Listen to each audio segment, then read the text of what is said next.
Today is Monday, May 5th, Cinco de Mayo, just after 2 p.m. EST. What is that, 6 p.m. UTC? We have with us today, again, our in-house TradFi boomer, Tolga Gutierrez, Marty, Media Marty, the man of many hats,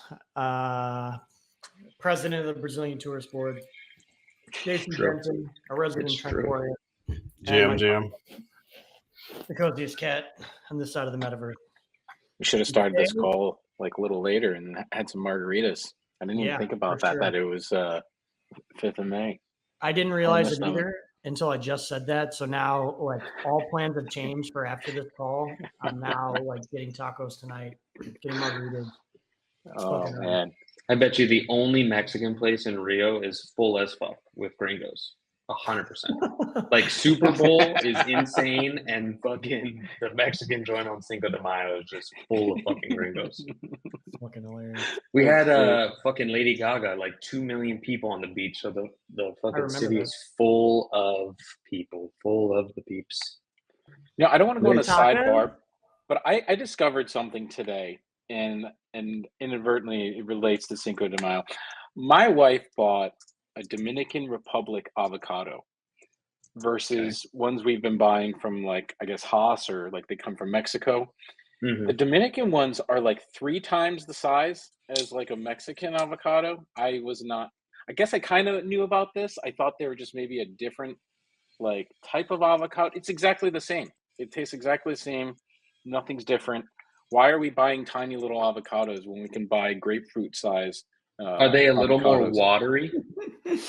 Maybe. Avocado shaming. Why are you, as a man, buying avocados from Mexico when you can get 3 avocados from Ecuador? Yeah, they're like 3 times the size. I don't know. No, we have this in Brazil, but they're a little more watery. So when you make guacamole, it's a little too watery. Yeah, they're like 2 pounds. The seed is the size of a Haas fucking avocado. I had half the avocado, and I made 3 avocado toasts out of it, and I still had the other half, and I didn't even know what to do with it. Dude, the fucking stores in New York need to figure this out and just use DR fucking avocados and stretch their margins, dude. Note to everyone: don't buy those little dinky ones from Mexico. Yeah, we call them abacachi. Abacachi. It's like it's like fucking 2 pounds, dude. It's gigantic. Oh, it's great. It was such a relief to see that. I was like, told my wife, like, you're buying. If you didn't know why we're talking about avocados right now, it relates to risk, right? Avocado chain is the back risk. Avocado farming risk. Yeah, avocado farming risk and being shamed by men like Tolga who buy larger avocados. But today's avocado envy, right? Avocado envy. Today's community presentation, we're focusing on the risk engine, liquidation system, and we'll touch on portfolio margin a bit more. If you did not, or if you weren't around last week for our last presentation on portfolio margin, you can check our YouTube at Premium Finance. I got to change that to Premium Blue now for the recording of that. But with no further ado, I will hand this over to Tolga to get started. Boom. So what is Kyan? Let's first set the groundwork here. What is Kyan Exchange? Right now, we're under a Premia account. We've been talking about Premia a bunch. People know us from Premia. So let's dive into this. What is Kyan? Kyan Exchange is V4, our Magnus Opus, if you will. An options and perpetuals futures exchange. Transparent like a DEX with portfolio margin and combo trades. If you were on Eden this morning, I gave a leak. You guys got to see some of the UI and how the combo trades could potentially work. But Tolga, go ahead, dive into this a bit for us. Yeah, and we also did combo trades last week. So there was a lot that we covered in depth on combo trades, the benefits, kind of the nuances of how to build a combo trade and different ways you can do it in our system. Like Cozy mentioned, this is there's going to be some overlap from the previous community calls, but what we're essentially doing is we're just like building upon the material and sort of just adding new information incrementally, so it's a little bit easier to digest, and then giving refreshers about different topics that we've covered in other calls, just in case you missed them. We'll kind of briefly touch on different areas, such as margin, how like the initial margin ratio works, account structures in our system, and then we'll kind of highlight today the unique information will be about liquidations, liquidation flow, how liquidations occur in our system. There is also another call that we did, I think last week with Block Shoals, which was a really good one, with Andrew from Block Shoals, and we covered sort of the Oracle aspect. So we won't touch too much on that today, but that's obviously indirectly related to how liquidations are determined. We'll kind of touch on that as we go through. So let's get started. Let's see, where are we at here? Portfolio margin primer. All right. So as we talked about portfolio margin in the past, essentially portfolio margin is a risk-based system, right? And so we offer leverage to users by risk. So the less risky your portfolio is, the more leverage you get. The more risky your portfolio is, the less leverage you get. In our system somewhere, I guess in a way that people can kind of understand, leverage based on the capital that you have can range anywhere from, say, 6x to 30 to 40x in our system. Obviously, 30 or 40x leverage comes with reduced exposure portfolios, ones that are probably delta neutral, people doing carry trades on funding. Things like that can probably get you around 30 to 40x leverage in our system. If you're just taking directional bets and you're just buying options because you think the market's going to go up or down, your leverage will likely be closer to around like the 6x leverage standpoint. One of the great features of portfolio margin is obviously the ability to do multi-leg trades. So like in the image that you see there, it's just sort of a mock-up of how you would do a butterfly trade. Butterflies is just a form of a combo trade. And when you do these types of trades, they have a predefined risk exposure. And because of that, we can offer you more margin for that reason. And it just essentially makes you more capital efficient. And so being able to put on 4 different option legs and not post up a lot of collateral is obviously ideal for users. And you can put on, all sorts of exotic combos that you want based on your opinions in the market.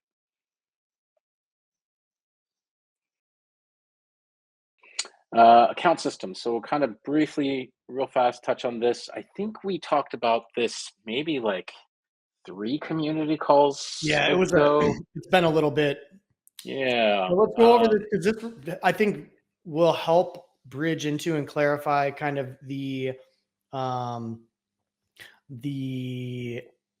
multiple accounts that you can have on Kyan, as well as the initial margin maintenance that people will want to maintain for their different accounts. Yeah. So we have segregated portfolio margin. It's a very loaded phrase. This is something, if you're familiar with Deribit, this shouldn't be anything new, but essentially what that means in a nutshell is that we're going to start off with 3 markets. So we're going to have the ability to trade BTC related perps and options, ETH, as well as ARB. So that's 3 different markets that you can trade. Within each one of these, you will have portfolio margin. So for BTC perps and BTC options, they will be combined from a risk standpoint to create a margin account. And you'll have the same thing for ETH and ARB. So essentially, you will have, when you come to our system, you'll have 3 margin accounts. And these are segregated. So if you have money in your BTC account, essentially, and let's say that you want to trade BTC options and BTC perps, and then you open up some random position on an ETH trade. So you transfer some money over to your ETH side, and you put on a trade, and that gets liquidated. That is completely segregated from your BTC side. So they have no relationship to each other. You can move money freely internally as a transfer between these accounts. So it's very seamless. It's basically just a ledger entry, right, of moving money from one margin account to the other. super fast. And then you can instantly use that money. And again, since we're talking about liquidations, the relevance here is that they are segregated. And so money in one account will not be affected by another account. I We guess I also got have a the question ability there, to do Tolga. sub-accounts as well. Sorry Yeah, to cut you off, but okay, let's say you get liquidated on Bitcoin and your account goes negative, and then you still have ETH and you're totally open. So even though they're separated, am I able to withdraw even though I got liquidated on, let's say Yeah, sub-account A versus sub-account B? Yeah, you can almost imagine as if they're like three different users, right? Like they don't have any relationship to each other. Now, the relationship is that you control those three accounts, right? But other than that, like, yeah, if you go bankrupt, let's say you just put on some really aggressive positions and the market moves aggressively, and your account goes negative for, say, your ETH account, right? We're not going to take that negative balance away or try to recoup that negative balance from your BTC account. Again, they're treated as completely separate accounts in our system. So, yeah, it's a good question and good point to bring up. But yeah, they're all separated for sure.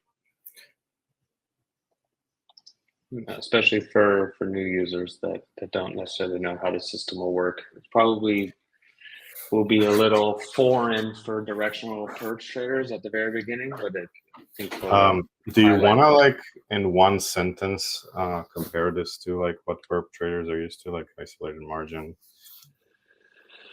Yeah, well, like you can or better yet, let's contrast it, because comparing it's going to be a bit difficult. They're going to operate very much on opposite sides of I think intuitiveness for interaction. The key words here are the words segregated and portfolio. They kind of mean opposite things, right? Segregated just means that positions are treated or accounts or positions are treated in isolation. They have no relationship to each other. So from a perp standpoint, if you ever went to an exchange and did an isolated margin trade, you do that trade, you can say 100x on a trade, right? But it's an isolated margin trade and you still have money in your account, your position can still get liquidated, right? But it doesn't touch the money in your account. It has no relationship to each other. When that isolated margin position gets liquidated, they close out that trade for you, and then it's done, right? The money that was allocated for that isolated margin, like that 100x trade, is sort of earmarked for that trade, right? And there's no other money that can be touched because of that. Portfolio margin talks about a cross spectrum around whatever you're holding in your portfolio. So now that means multiple positions, multiple assets, right? And so the way that we break the term portfolio up in our system is by determining whether or not you're in a specific product, right? So BTC is one product, ETH is another product. And then within each of those, you have portfolio margin. And so what we're trying to say there is BTC options and BTC perps all relate to each other as one risk, right? Now, if you wanted to come to us and you want to just do a simple like perp trade in BTC, and you had no other interest in doing anything else with options, that would essentially act as a segregated, isolated margin perp trade. That it would kind of basically look the same and feel the same if you went to another exchange and did an isolated margin trade, because essentially whatever money you put into that BTC account and whatever you put towards that that perp trade, that's the only money that you're going to have at risk. Hopefully that answered the question, Denton. I wasn't sure if I touched on. Okay. Yeah, I think it did well. I think so. Yeah. Sometimes I start ranting and start going off on like tangents and like sometimes I realize I'm like I don't know if people like the people like the. I wanted to take care of the callers that are still not used to this term, portfolio margin. Yeah, as a disclaimer, switching from like if you're just a directional perp trader and you're trying to get into options and you haven't been into options before, there's a learning curve here. There's no way around it, right? This is, and I'm sure as most of you have probably known that options don't necessarily act exactly like perps. They are kind of their own product in their own respect, right? They move in different ways, sometimes as expected, sometimes not, right? And I know a lot of traders when they kind of get introduced to options, they look at it in terms, they try to make sense of it in terms of directionality, right? Like if I buy a call, I want the market to go up. If I buy a put, I want the market to go down. And there's nothing wrong with that. I think everyone starts off with sort of that stepping stone. And options are a bit more than that. And so as you try to learn more about the options, you'll start to appreciate the effects of portfolio margin. And so that can be a little tricky. That is a disclaimer I want to kind of mention here. There is a lot of education that is kind of required to get the full flexibility or the full flex of margin usage, right? Portfolio margin usage. And so this will kind of segue into like risk. We talked about leverage. Now, one thing that's very similar to all exchanges that use margin is if you are using margin, you can get liquidated, right? That basically means your position's larger than the amount of equity you hold or capital or collateral that you hold in the system. And that means that if at some point your position moves against you, you can get liquidated. And so this is going to be no different. So if you're a perp trader, you know this too, right? Market goes down and you're long perps, you're going to feel pain. If you have too much leverage, you're going to get liquidated, right? And there's a liquidation price usually for a perpetual. In our system, we don't have a liquidation price. That's because your portfolio can have a lot of assets. And so we can't just give you a price at which something gets liquidated. It's a bit impossible to do that, because if you have 5 different assets, or let's say you have 4 different options plus a perp, we don't know what the price of that portfolio of those positions are going to be at the time of liquidation. So we use something called the IM and the MM ratio. And so essentially what these are, IM and MM basically stand for initial margin and maintenance margin. And what we do, if you look at like the second line item here on the slide, we basically take the IM and the MM, and these are risk values. These are numbers that our system pumps out that says, okay, based on your portfolio or your positions that you have, this is the amount of capital you need, right? And then we divide that by the amount of capital you actually have. And that creates a ratio. And so that ratio essentially guides and allows users to do certain things and triggers certain processes in our system. The main one that you want to focus on for today in terms of liquidation is going to be the MM ratio. The MM ratio is basically your maintenance margin. It's the amount of money that you need, the minimum amount of money you need to carry the positions that you currently own. And so if that number is, say, $200 and the amount of equity you have in your account is $200, you would have a margin ratio of 100%. So this is the critical number here. The percentage is 100. Anything higher than 100, your account essentially goes into liquidation, right? And so that's the way that you'll judge the health of your account in our system. There is no single liquidation price again, so it's this maintenance margin number that you always want to keep an eye on. That's the number that you're the most interested in, right?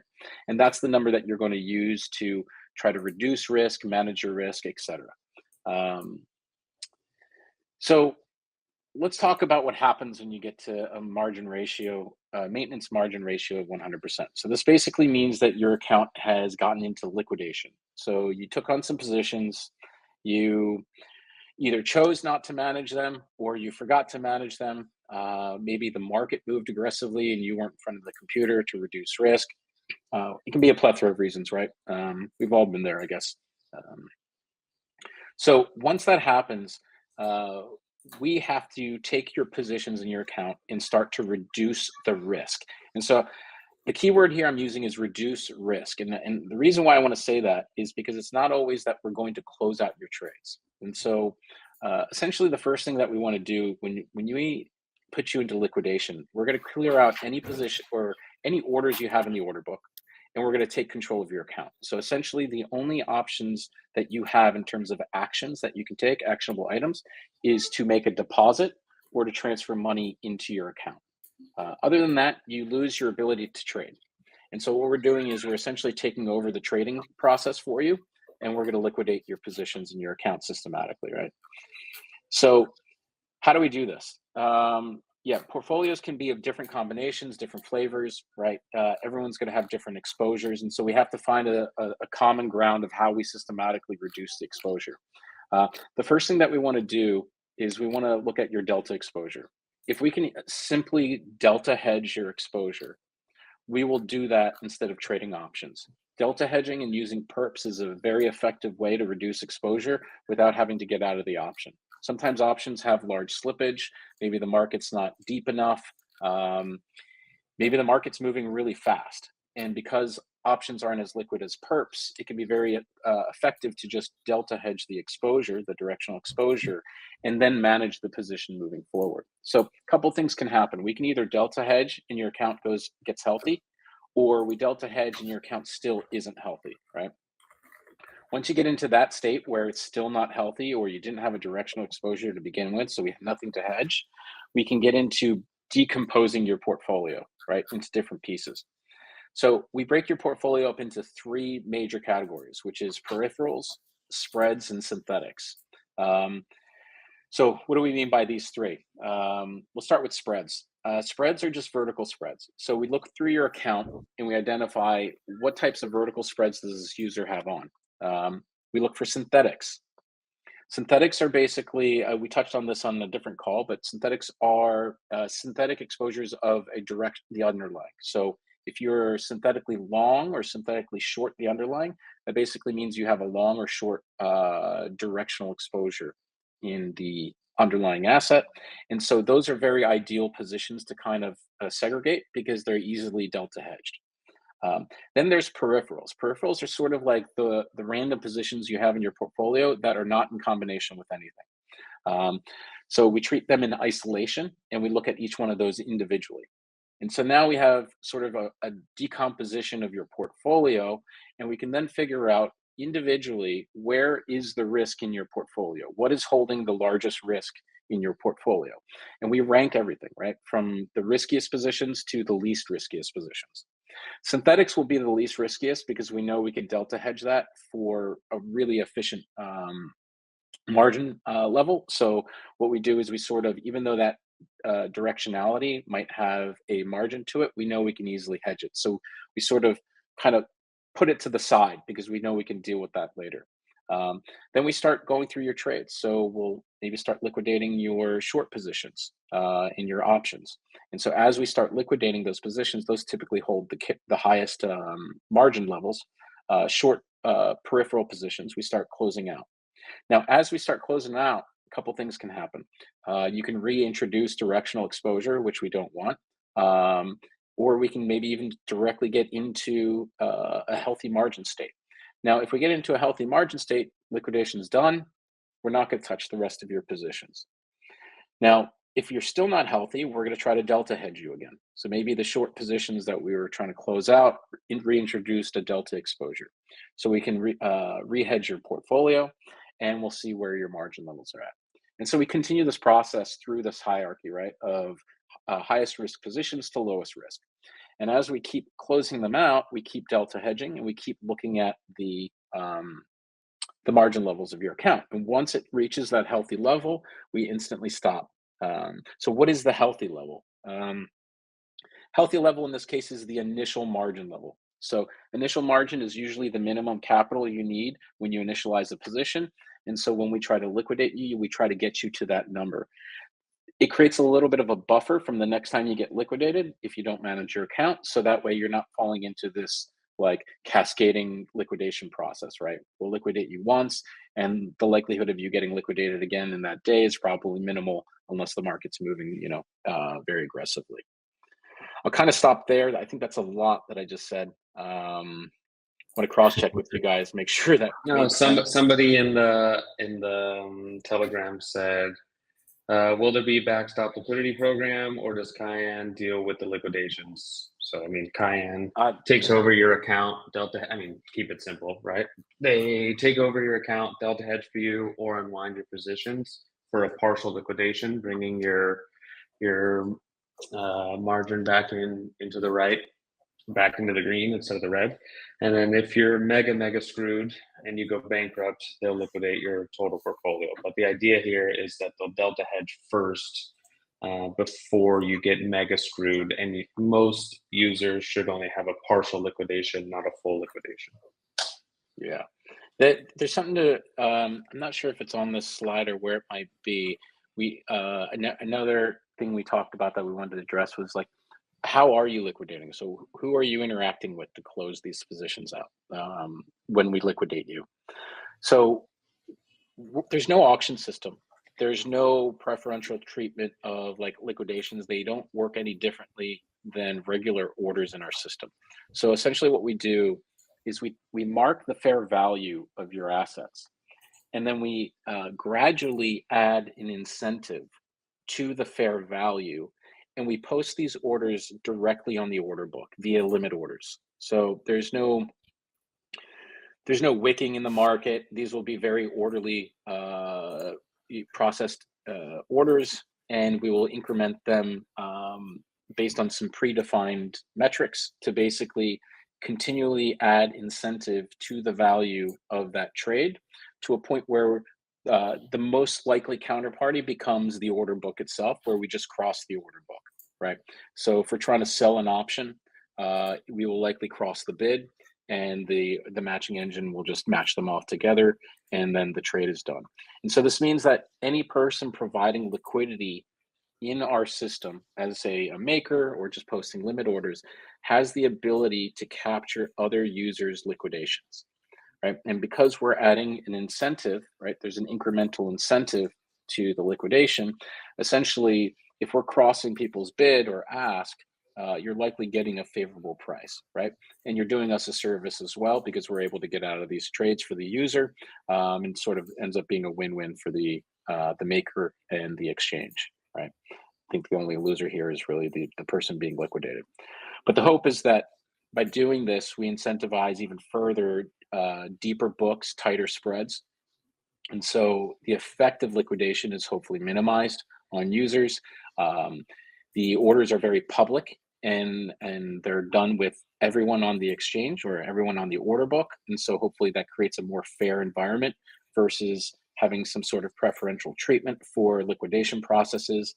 I know in the past, I've worked on liquidation bots before, and you start to get in these gas wars where you're sort of fighting for gas to try to capture the liquidations. You have none of that with us, right? It's just straightforward. Post some orders on the order book. Either you're going to get it from a regular trader, or it could be from the liquidation engine itself even.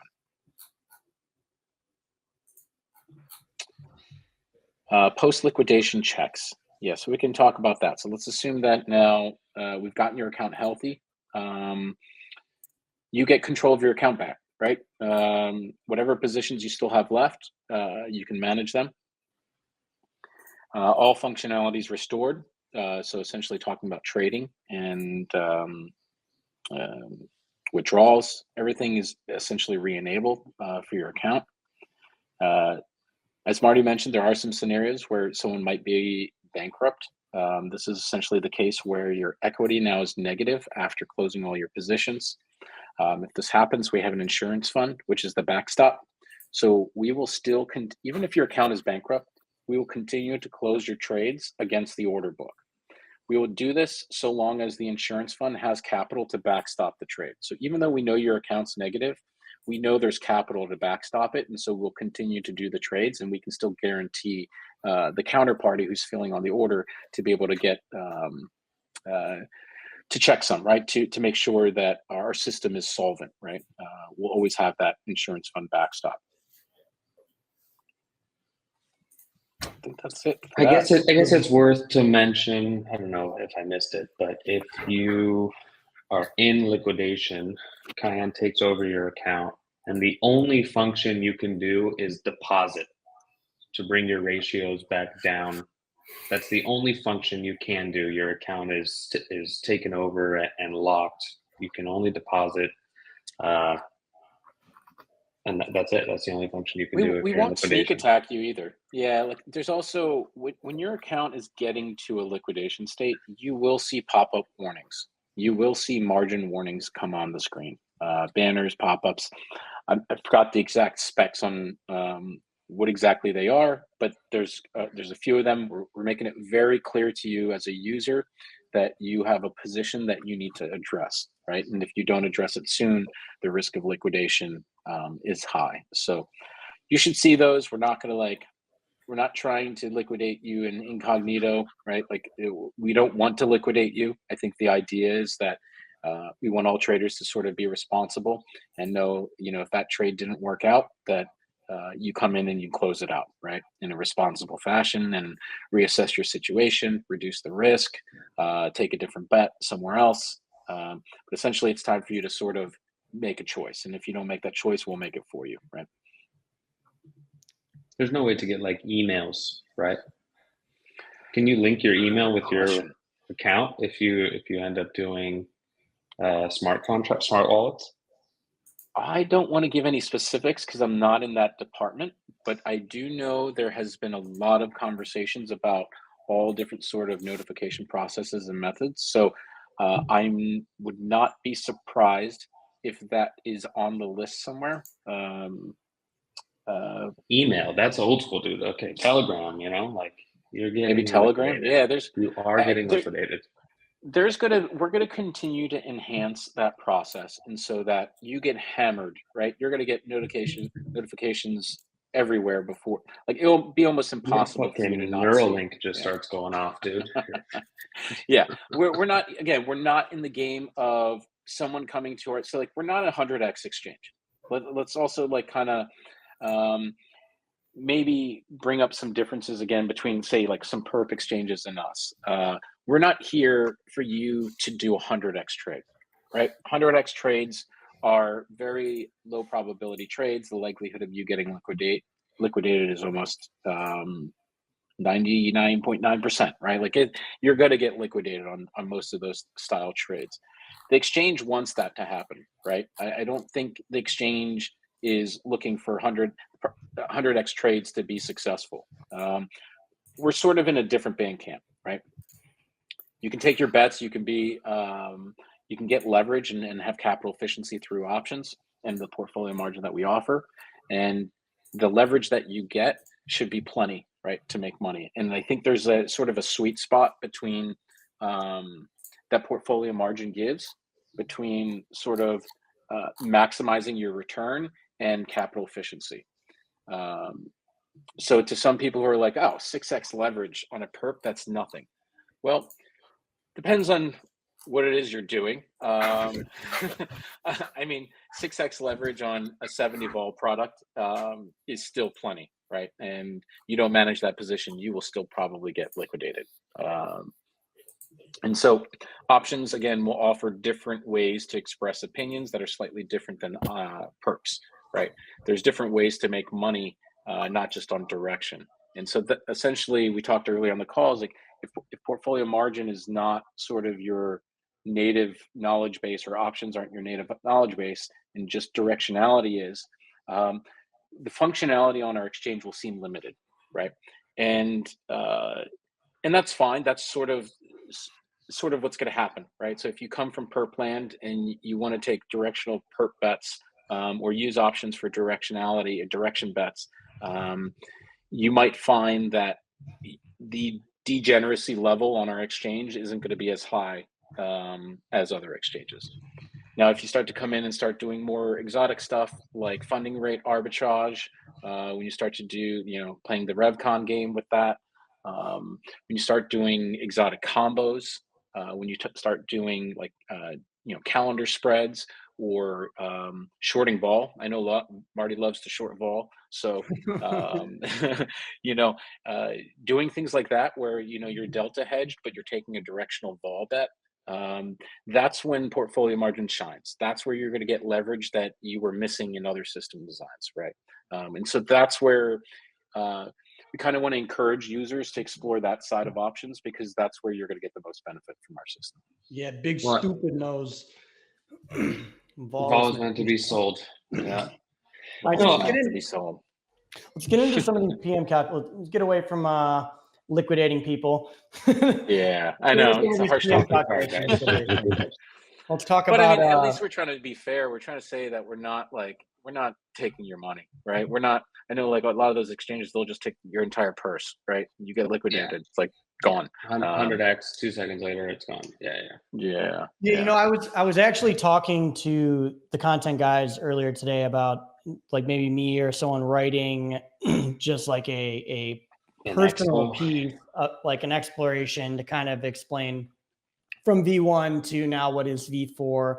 And like that is one of the things, like V1 was created because the other exchanges that existed at the time, there were only a couple, were either hosing the LPs or they didn't have altcoins. And we thought like everyone trades altcoins, like there's Bitcoin and then there's this sea of everything else.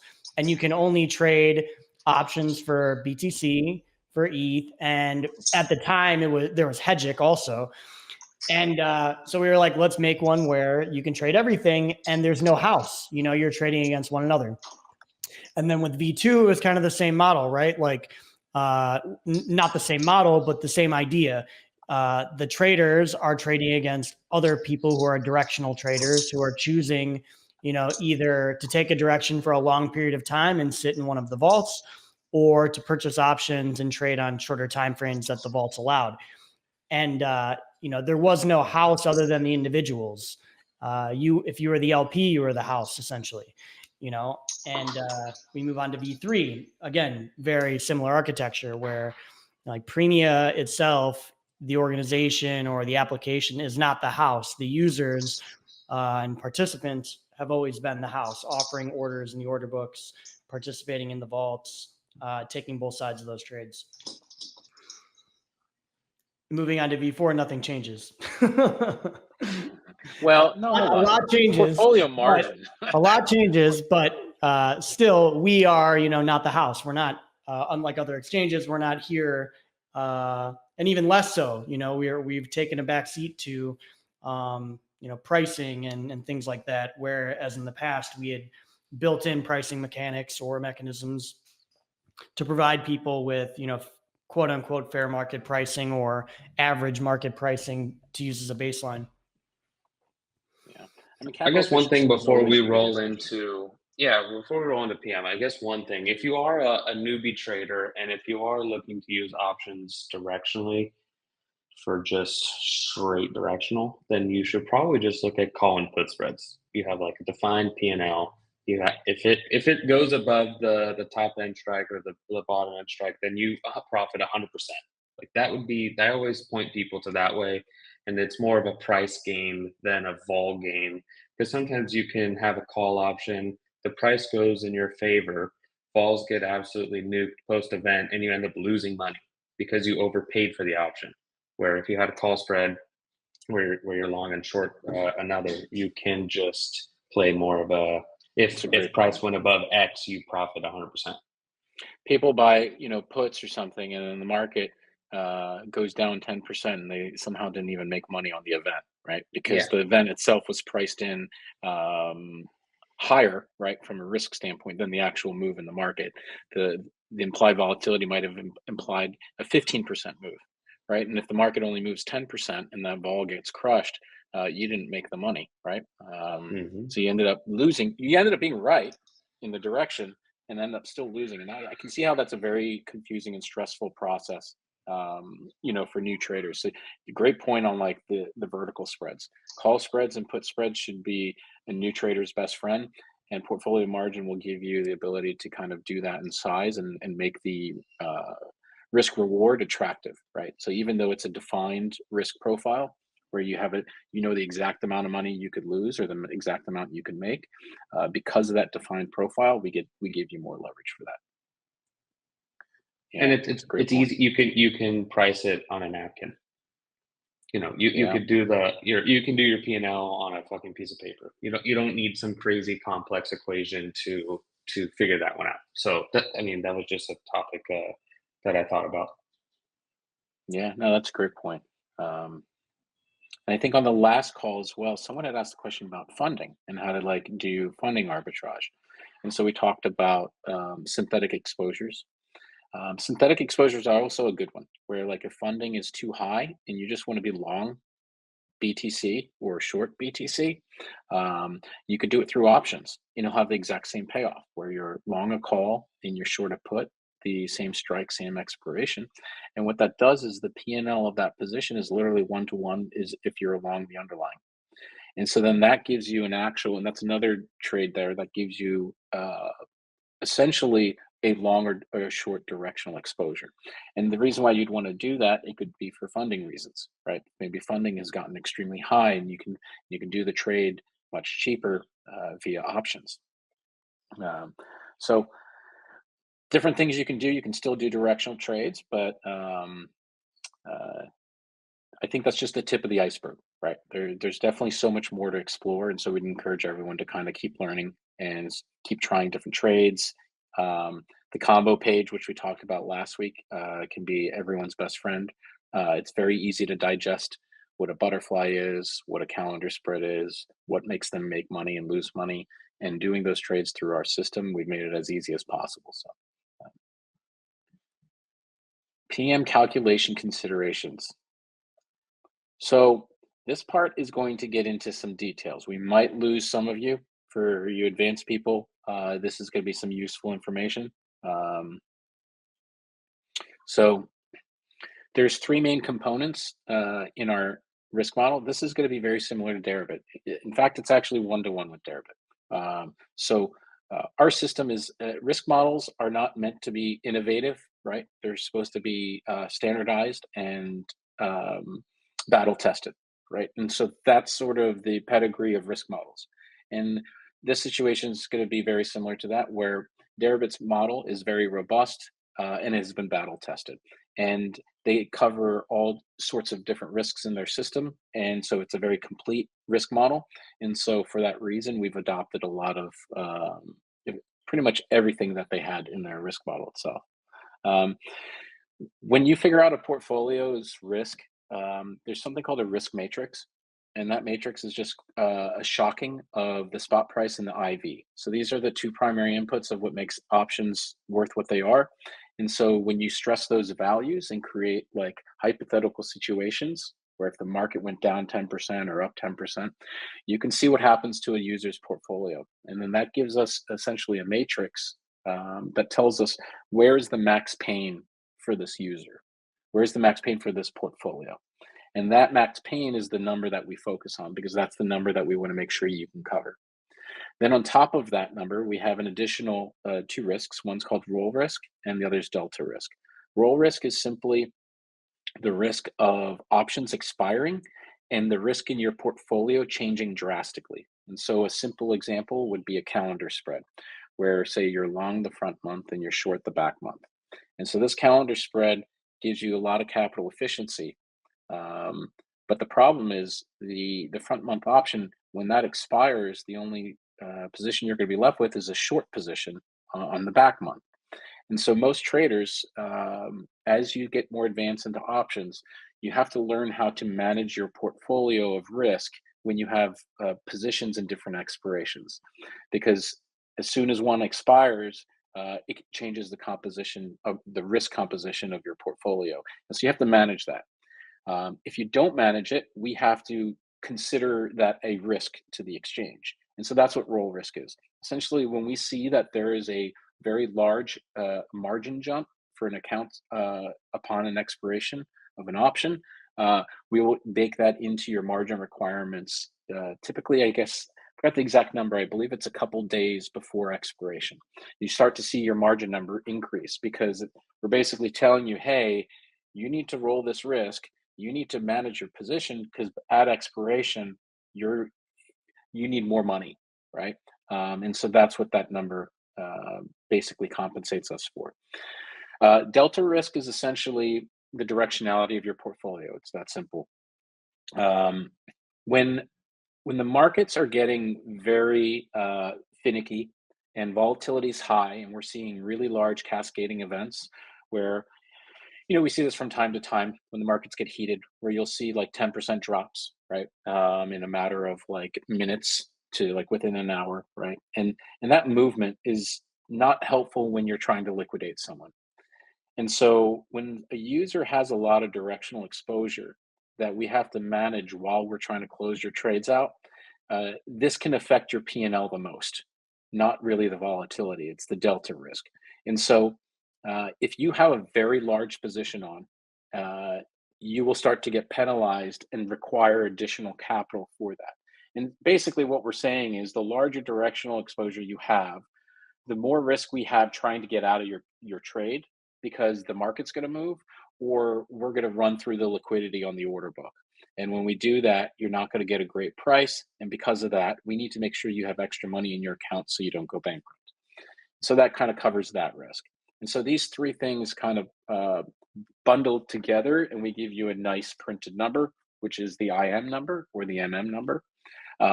We do have endpoints though for the advanced users if they want to see these actual calculations or like the outputs to these calculations of like, what is my matrix risk? What is my roll risk? Maybe you want to compare it with derivatives or something. We do have those endpoints for users, but for all UI users, you likely will not see these three categories anywhere on the screen.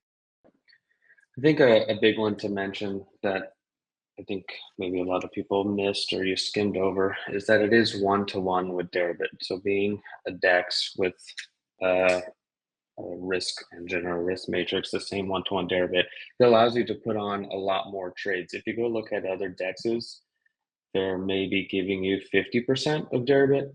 They're giving you 20% of Deribit because they haven't actually gone out and built this type of system. The other thing worth mentioning is that a lot of the other guys are only doing two-legged options. So you can only do that call spread or put spread, or that synthetic. You're not able to do a multi-leg with a perp hedge all in one, not one click, but one basket, I would say. So that's another big selling point that, you know, I think I got some text that you were a little too much of a gigabrain, so I was dumbing it down a little bit. No, of course. It's better. Running. Okay, it's That better. show The most legs in walk DeFi. the UI real quick. It's The better, most legs in and DeFi. it's I love better that. because you have better use of your capital, and you can do multi-legs. You know, you can do 4 legs, you can do 8 legs, and then you can also add that perp hedge all in one basket, and it all works together. Somebody asked, what is the gas usage of the PM calcs, and is there a portfolio size limit due to that? No and no. The short answers. So risk calculations are done off chain because the computation is extremely heavy. It's very difficult to do those on chain without there being significant bottlenecks to your system and major limitations. And so we're trying to make sure that we don't sacrifice proper functionality of our system. Risk engine being sort of the heart of all of how the system works. The fair value of all prices. So this was touched on in the Block Shoals conversation. They come from third parties. They come from Chainlink and Block Shoals for IV, and they're all verified on chain. So if you want to know what the state of an account is, or what the calculation would be based on the mark prices of the assets, you could do that through the oracles, right, and get the mark prices from them, which we have as well. So it's fully transparent. I think that access to that data is good as well, that you can get those oracle prices from the exchange. I think that'll be good for a lot of, you know, retail turning pro-tail, having access to that data on their own book or their own site as well, instead of having to pay for it. If you're writing bots, it's probably a great thing to do is to use the mark prices of assets and you use that as a litmus test, right? To see if the order you're about to put is above or below fair value, right? And so we provide that information. We have the vol surface and the index prices from Chainlink, so you have access to that information through our system. So super helpful. Marty, the combos, I think you weren't on the call last week. I listened. You listened? Okay. Yeah. For anyone who's like wants to kind of learn more about the combos, there's a whole episode we have on combos alone. There's a lot there, for sure. Yeah, So our last call was about that. Why PM is so crucial. You know, when we're talking to, you know, everyone who's kind of very familiar with options, trades them on Deribit, and also kind of dips their toes in crypto options, or I should say on-chain option and venues, PM and the release of that is a huge thing. Why is it so crucial? And, you know, what is it that makes this kind of like, you know, the holy grail of options for on-chain options to work, quote unquote? finally.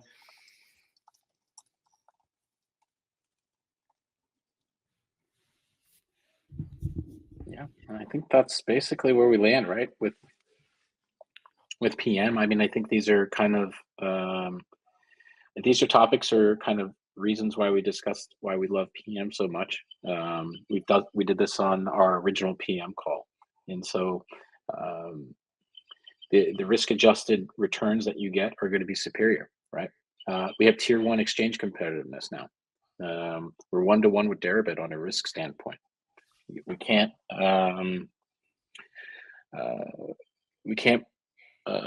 be any more clear that like we're trying to focus on capital efficiency, which is something that has plagued the options side in DeFi for a very long time, and it has its own bottlenecks and pros and cons, which is why probably it took so long. But ultimately, you realize that options require portfolio margin to be as competitive and capital efficient to be able to use them. Fees. I know we haven't really touched on fees at all, but our fees are also competitive to tier 1 exchanges. And so you're not going to have large fees to deal with. Gas costs. You don't have gas costs to post orders. You don't have gas costs to calculate risk. These are huge bottlenecks, right? For, as the listener was saying, like if you have a large portfolio, that's a lot of computational power that you have to do. 10-leg portfolios. Let's imagine you're like a vol trader, right? Like 10 legs on, and you're just buying and selling vol on the surface, the vol surface.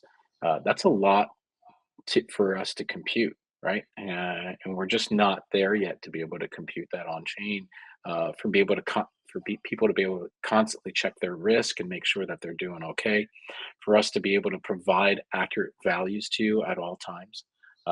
So we're really focusing on sort of that tier 1 exchange experience. We haven't really, did we ever talk about one-click trading at all? I know that's been something we've talked about as a feature, but I'm not sure. I think it was assumed. It was assumed. Okay. I think at this point it was publicly assumed talked because about everybody one-click has it. trading. Yeah. Yeah, it's been but we can get into it. Go ahead. Yeah, it just dawned on me now. Like we didn't, as Marty said, like I think it's become the new standard in DeFi when you're trying to use an active trading platform. One-click trading obviously removes the need to kind of sign every single action that you take on the exchange. So if you've ever used an exchange that allows you to set up one-click trading, there's quite a few of them nowadays. I'm sure everyone has realized how useful that is when you have the screen up and you need to quickly do a trade. You don't have to sit there and pull out your ledger or click on MetaMask notifications. You can essentially just press buy, sell, and instantly the orders go through, right? Saves you a lot of time and headache. So that's going to be extremely useful for traders. And then the combos, right? We got combos for days. We got more legs than anyone else. We should trademark that. That's that's a great. We got legs. We got legs for legs. days. I think that's a huge selling point. Every day is leg day at Kyan.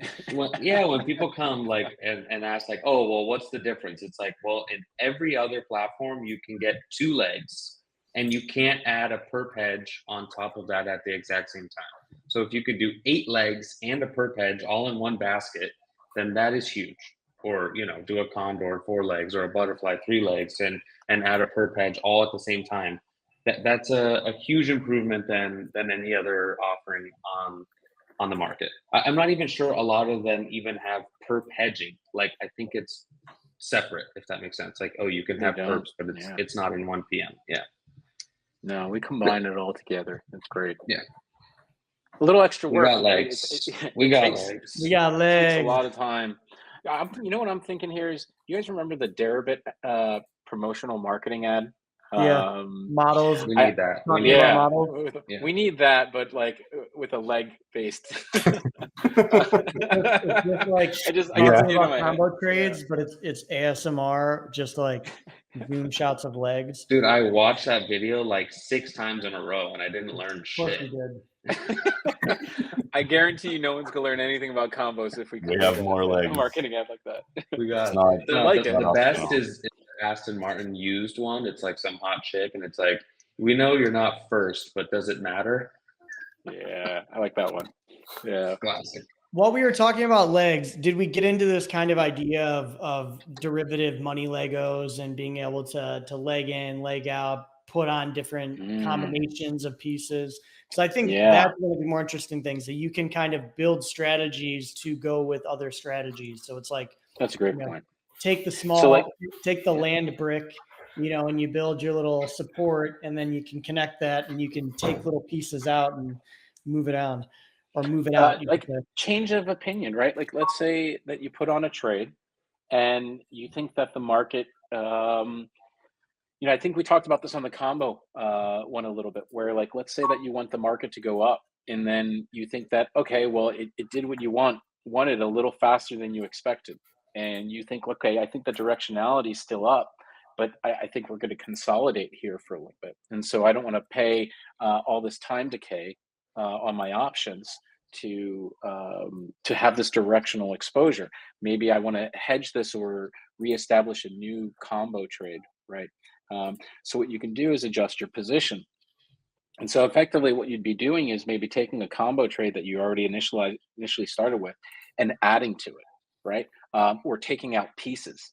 And what that essentially does is will change the risk profile. It'll kind of maybe align better with your opinions, and then you can morph your trade. So I know, Marty, when you're talking about, like, some exchanges have very limited, like, two-leg limitations, you have flexibility to leg in or out of combos just as well as have the ability to do them atomically or together, right? And so that's a really important feature in our system, where you have choice in how you want this to be executed. We can either guarantee the combo trade for you, or if you feel like you don't want that trade right now, or you want to get into it, like, slowly in a different fashion, like you want to leg into it, right? Maybe you want to do the call spread, but instead of doing the call spread today, you just want to buy the call option. And then when the market goes up, instead of getting rid of that call option, now you just sell a call option. So now you make a call spread. So you don't have to do the call spread all at once. You could just leg into it. You could leg into a butterfly. So there's that money Lego concept, this ability to sort of, well, I don't tell money Legos, I call it like position Legos, right? You can, we've already had money your Legos. position. Like, I think of the money Lego thing, back to, like, DeFi protocols stacking on top of each other. And this is more just like you said, it's positional Legos, it's money mega blocks. Yeah. People will Number explore blocks. as you get used to options. You'll notice that options the payoff of how your portfolio pays you off can look all sorts of different ways. It can look S-shaped. It can kind of like peak at some point and then go down drastically, right? There's all different types of shapes you can generate in terms of your P&L output. You can limit the downside. You can limit the upside. There's all sorts of positions you can add to your portfolio that kind of create a new P&L curve for you, hypothetical P&L curve. And that's the cool part about options, is the payoff structures can be basically any shape you want. And that's the cool part about it. When you start to learn about how, like, adding a new leg to your portfolio will affect the payoff structure, you really start to get more granular control of saying, oh, I think this market's going to go up, but I don't think it's going to pass X, right? Or I think this market's going to go to X, and I think it's going to be there for Y amount of time, right? Yeah. And so now you can just express all these little different opinions on how you think the market's going to move, and it gives you so much more control than, say, owning a perp. Like, if you own a perp and we're in a consolidation period, you're just going to be bleeding funding the whole time.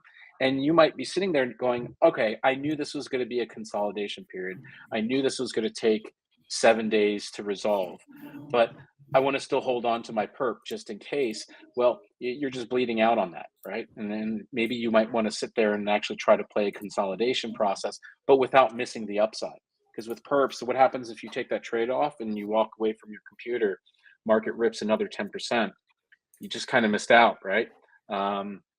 With options, you could then do the call spread, right? You go from the call option to then the call spread where you sell the call. And then you can do it in such a way that if the market rips another 10%, you actually still make money. So there's a lot more flexibility with options that people will find that you can't get with perps. So I explain it that you can build off any payoff graph you could ever imagine with options. Whatever you can dream of, you can make it happen. With perps, it's just up or down and you get screwed. But if you wanted to play vol, if you wanted to play directional, if you wanted to play exactly a price at a future date, you could put on like a butterfly in December. And if it's exactly, 120K, you can get some, some crazy return, like on your initial premium. You can get like sometimes, a 10 to 30x fucking return on if you were exactly at that price at expiry. So that's you can also make bets on events. Like, let's say that there's a binary event happening. We know president's going to speak, and we think the market's implying that the move is going to be 10%. Well, you can make a bet against that, right? You think it's going to be more or less than 10%, and you can express that opinion, right? And so that's a different opinion than saying, I think the market's going up or down, like you said, up or down, right? Like, what if you're like, I have no clue what's going to happen, but it's going to be massive, right? That is an expression that you can do with options that you cannot do with perps. Yeah, or it's not going to be massive. It's going to stay in this range. Right. Everyone's speaking this up. This is going to be a nothing burger, right? And so I'm just going to sell vol, right, all day long. Everyone's just implying a massive move and nothing's going to happen. Or maybe it's just not going to be as high, right? Market's implying a 10% move, and you're like, this thing's going to maybe go down 3% tops, right? And then you sell vol, and so, there are just so many things, and I think, I try to encourage people to kind of keep learning about options, because I think what got me into it, and probably a lot of people, is when you start to realize the flexibility of how you get to express opinions. I kind of maybe give like a gambling analogy. That 99% of gamblers quit before they make it big. No, I was just going to talk about like games, right? Like, I mean, at the end of the day, trading options is gambling too, right? We're speculating just as much as buying a directional position. You're just speculating. But like, the difference is like going to a casino and playing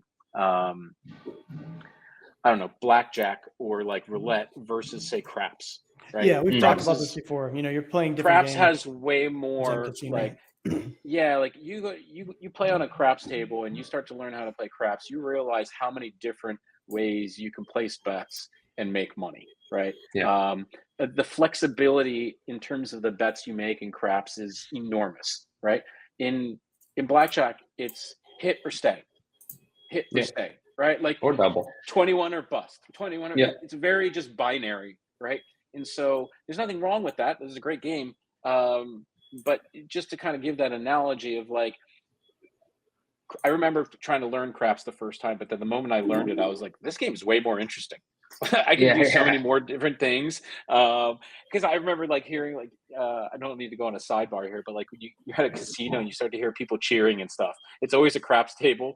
Maybe it's sometimes blackjack too, but like more times than not, it's a craps table because everyone wins at a craps table when it's hot. So, but anyways, yes, that's sort of the sidebar analogy I wanted to give.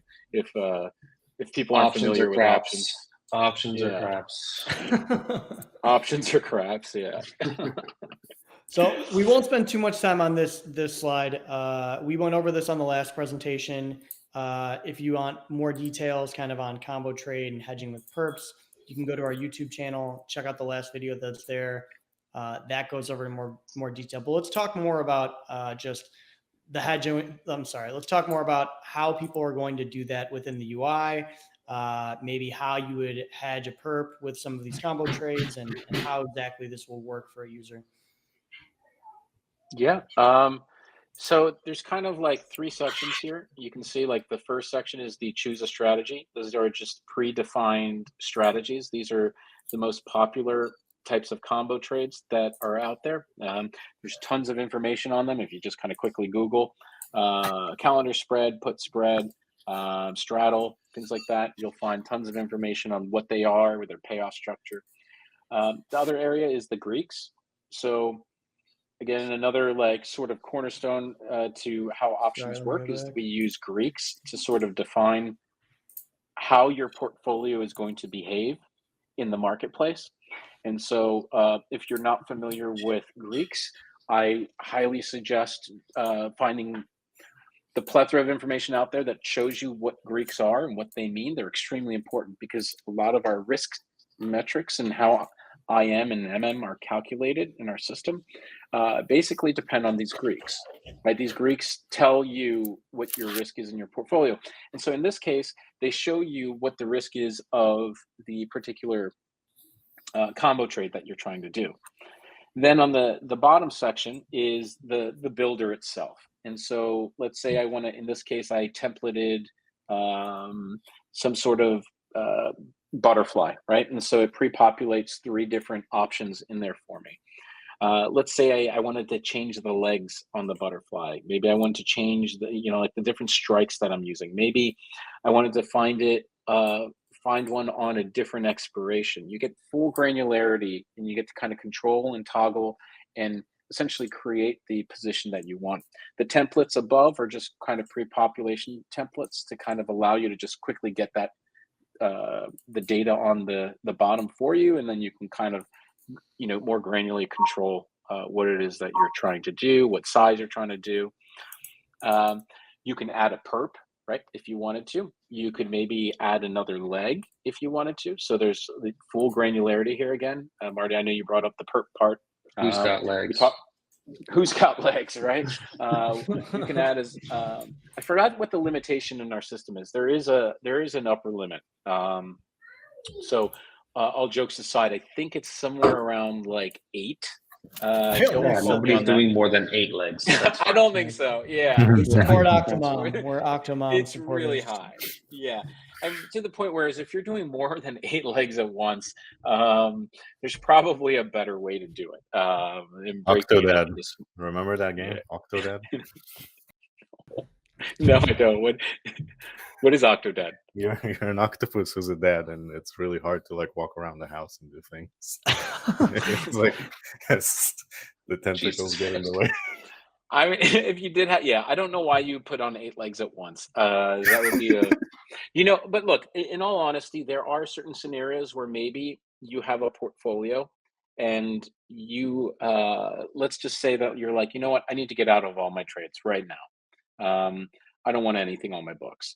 And I have 6 legs on, right? I was vol trading and I just want it all off. Instead of going to each one of those books individually and trying to close out your trades one by one, this screen can give you the ability to take all 6 legs, put them in, and in a single click, get rid of all your positions. So all jokes aside, there is a usefulness in more so on trying to get out of trades than getting into them. I guess the other thing there, right? If you're in a multi-leg position and you have, I don't know, 6 or 7, right? And you want to unwind, right? If you have to go click trade, unwind each at a time, it's really, really hard. And your margin might not even let you, depending on how much cash you have versus how many positions you have. So if you're able to just combo trade and get them all off at one basket, one click, it's a much better process than trying to go into the book and doing, one over here, one over here, one over there, 111 or 555 to get out of your total position. So much better experience. There's also one more element in there. Let's go back. I just want to touch on one more thing. Let's say you're like a size trader, and you want to do a call spread, right? But like that's the only trade you want to do, and you want to do it in size. We have the RFQ option. So a lot of our market makers will be quoting on the books, and that's sort of where you want to interact. But if your trade for some reason is larger than what's available on the books, you can simply just send an RFQ. And so then you'll just get an easier experience of just trying to get your trade off than trying to manage orders, right? And trading against the market makers multiple times to try to leg into like the size that you want. The RFQ offers you the ability to just do it in one chunk, right? And so all our market makers will be listening to RFQs, and so they are the same people. Essentially, the idea is that the RFQ is reserved for people doing size, and it's for size that's larger than what's available on the order book. But that's there. So for some of you big whales out there who want to try to flex and put on large positions, you'll be able to use that functionality. Yes, my little anonymous dog who My body is ready. keeps asking, let me leg in, leg out 50 to 100 BTC orders. There's your tab for you right there. Okay. Yeah, right there. There You you get go. in and out with ease, right? So this is a perfect bridge into our last slide of today on what exactly this means for Kyan. We talked about, risk engine liquidations. We had a whole presentation on portfolio margin, but what does it mean for Kyan? And we can kind of go through each of these key points that we have here, starting with partial collateralization.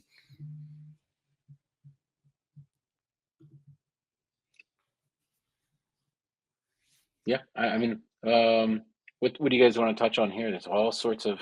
We could just go through each of them. Partial collateralization is the cornerstone of PM, right? Essentially, one of the things, Cozy on the earlier part of the call was talking about the evolution of Premia and sort of how we evolved.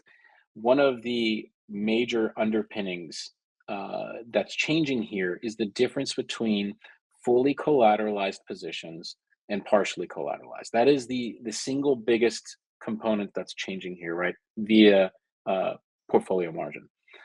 Partially collateralized options are extremely efficient from a capital standpoint.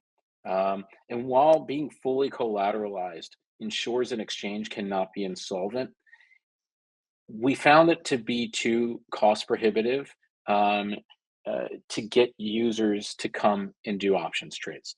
The amount of collateral that was required for positions is just too much with options. And so we needed to move towards the partial collateralization side. And to be honest, this is how traditional finance has done it. This is how options trading has been for many, many, many years, right?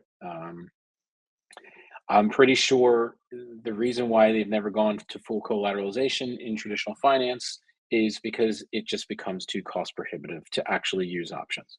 And so that kind of bleeds into capital efficiency, and that also even bleeds into deeper liquidity. And so this is going to be an interesting point here, is that when you have a system that's partially collateralized and you have margin, you give market makers the ability to provide quotes en masse for all strikes and expirations, they can afford to put larger size. The larger size gives a deeper liquidity and allows users to trade in size on the exchange.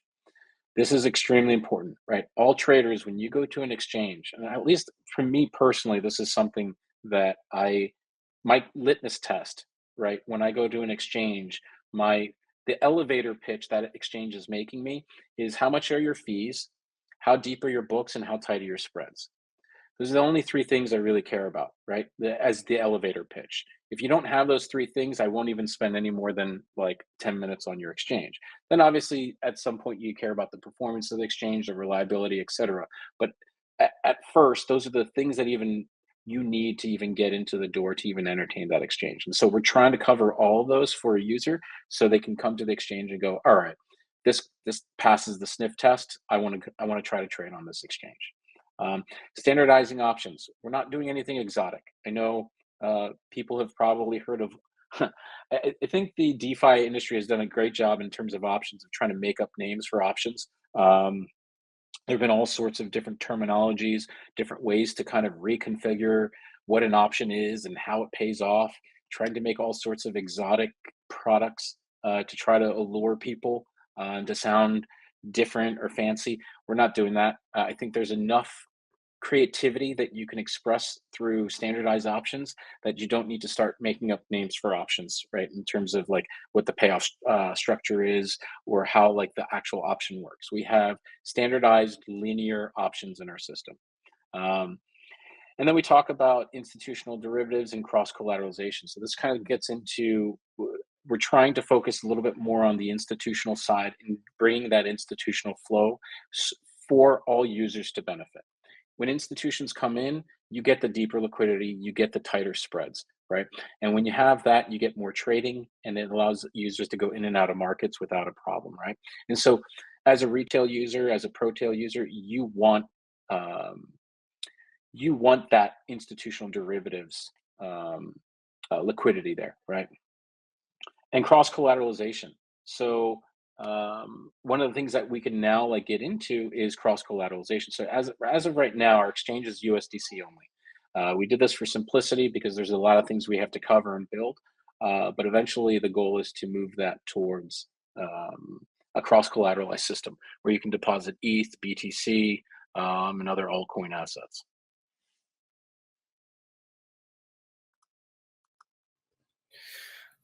My body's ready. Oh man, It's All right. It's fucking time. It's a lot, man. There's a lot here. We're doing everything right.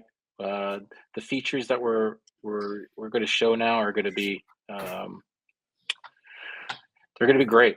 We're really going to try to flex hard here and try to, I think there's the conversation of at some point Deribit will have to relinquish some of that market share. It will not be Deribit forever and always. Won't always be 80%. It won't. And at some point, it's opening the door for people to come in and do something that makes it competitive, that gives people optionality besides Deribit. And so that's been our goal. That's what we're trying to do, right? And ultimately, over the years, the writing's on the wall that you have to beat Deribit or you have to be competitive with them, right? It's kind of been a David and Goliath story with Deribit for so many years with options. And DeFi has, extra difficulties as well with the limitations of being on chain. Those freedoms and those transparencies come with a cost, right? It's been very difficult for us to kind of be just as competitive as them. But I think that gap's closing, and that's sort of what we're trying to do here. We hit 1.2K on this stream. Yeah. I think it's the biggest community call ever, right? Nice. Yeah, it's the most views so. we've had on the community call so far. It's a reason to get excited. Yeah. Our bodies are ready. Kyan.blue, guys, it's live. You can subscribe for updates on the beta. You can check out the beautiful landing page we have right now. Yeah, my Twitter was jacked up for the better part of this past week. So if any of you are interested in getting a firsthand look, doing some feature testing, some beta testing, your experience with trading options, shoot me a DM. I'm going to set up a little group chat this week and we're going to get things started. Thank you, everyone. Appreciate you for joining us. I know it's been a long one. We'll see you back on Friday. Damn, over an hour. Wow. Thank you, everyone.